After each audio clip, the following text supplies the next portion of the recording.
Orang berpikir heran, apa yang mereka kejar ke Palestina? Andai ada orang ingin merebut Irak, masuk akal. Merebut Irak karena banyak sumur-sumur minyak.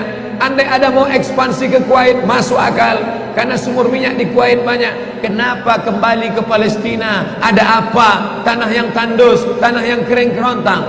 Mereka ingin membuat sebuah negara dengan keyakinan akan turun Mesias, sang juru selamat yang dijanjikan oleh Tuhan, dengan syarat orang-orang Yahudi mesti kembali ke negeri yang dijanjikan Tuhan.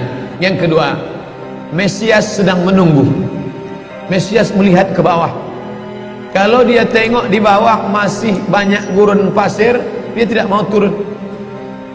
Dia ingin melihat hijau. Kalau sudah dibentang karpet hijau, baru dia turun ke bawah. Maka yang dimaksud dengan hijau itu adalah ditanami tanaman-tanaman hijau, penghijauan yang luar biasa. Dan ketika Israel masuk ke Palestina, mereka ambil tanah itu, mereka hancurkan rumah orang Islam, mereka buat tembok panjang. Penjara terbesar dan terpanjang di dunia adalah Palestina. Mereka kurung orang Palestina. Mereka buat tembok beton yang tinggi, panjangnya 700 km lebih. Dari Pekanbaru kita lihat, Anda menuju Medan Sumatera Utara 600 km. Mereka membuat tembok tinggi 700 km.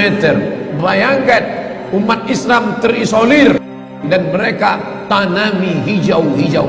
Makanya Allah berkuasa, Allah mau tunjukkan kuasa, lalu Allah buat tanaman hijau itu menyala.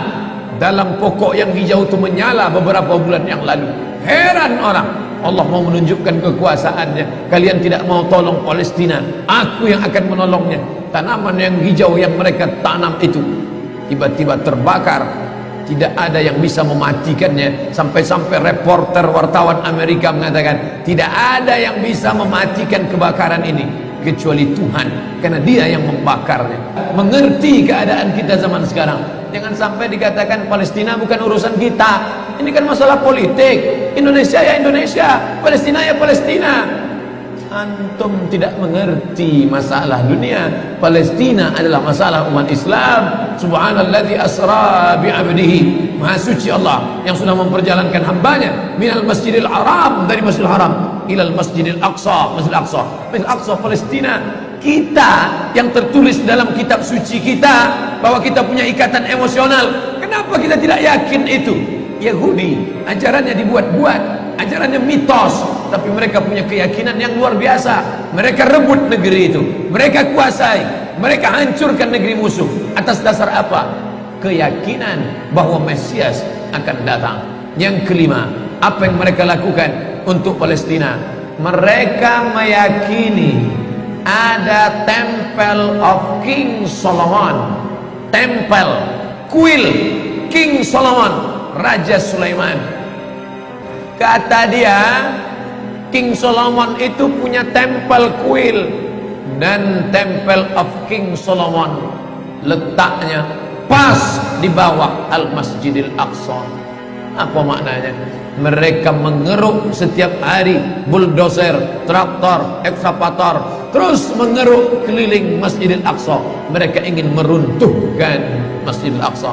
Tulis Temple of King Solomon, enter, pilih image, tampak gambar replika. Inilah kerajaan Sulaiman yang ada di bawah Masjidil Aqsa. Akan mereka naikkan. Mereka sudah bangunkan rumah kecil replikanya, seperti orang Riau membuat rumah replika, rumah Melayu Kampar, rumah Melayu Siak, rumah Melayu Bengkalis. Di mana rumah itu? Di Purna MTQ.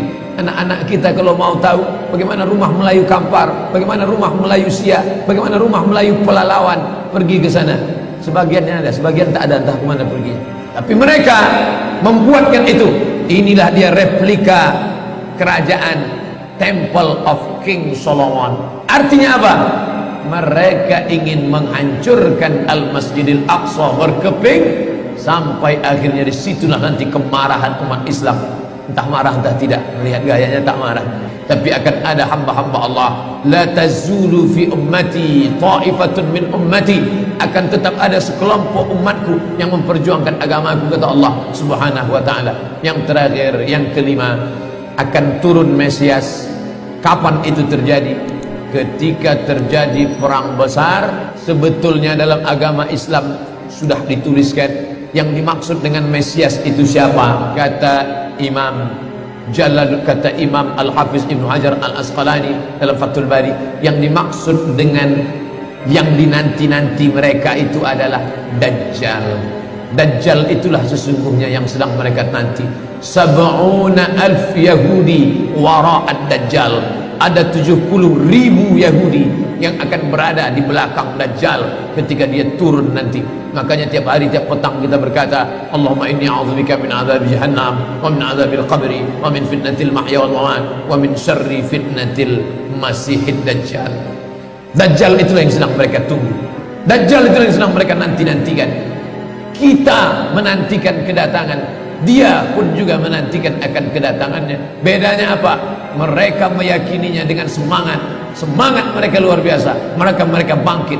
Umat Islam percaya. Padahal tiap hari dia katakan sebelum salam, Allahumma inni a'udzubika min adzabi jahannam wa min adzabil qabri wa min fitnatil mahya wal mamat wa min syarri fitnatil masihid Dajjal. Tiap hari dikatakan, tiap hari diucapkan. Tapi dalam hati, betul tak Dajjal ini datang? Entah iya entah tidak. Mereka yakin Dajjal akan datang, tapi mereka katakan itulah pemimpin kami, itulah Tuhan kami, itu adalah jelmaan daripada Tuhan kami, itu yang akan menghancurkan dunia, dia akan menjadi panutan kami. Kita berkata itu musuh kami, tapi kita pun ragu entah musuh entah tidak. Oleh sebab itu kita minta ampun kepada Allah atas kurangnya iman kita. Subuh ini kita bangkitkan semangat kita. Kenapa Allah tidak menolong? Katanya Allah itu maha kuasa. Cukup dia teriakkan saja, malaikatnya satu berteriak, pecah gendang telinga orang Yahudi, mati. Cukup dia tiupkan angin sejuk, terhirup, mati. Kenapa tidak dia matikan saja Yahudi itu? Datang Syekh Muhammad Jibril, Syekh Dr. Muhammad Jibril, Syekh Profesor Dr. Muhammad Jibril, dosen tafsir Al-Azhar. Kami undang, mahasiswa Indonesia mengundang di waktu di Mesir dulu kuliah. Lalu saya tanya, Assalamualaikum Syekh. Ya, kaum Ad binasa, kaum Samud binasa, kaum Midian binasa, kaum Iram binasa, kaum Fir'aun binasa. Kenapa Allah tidak membinasakan Israel ini? Senyum Syekh Muhammad Jibril.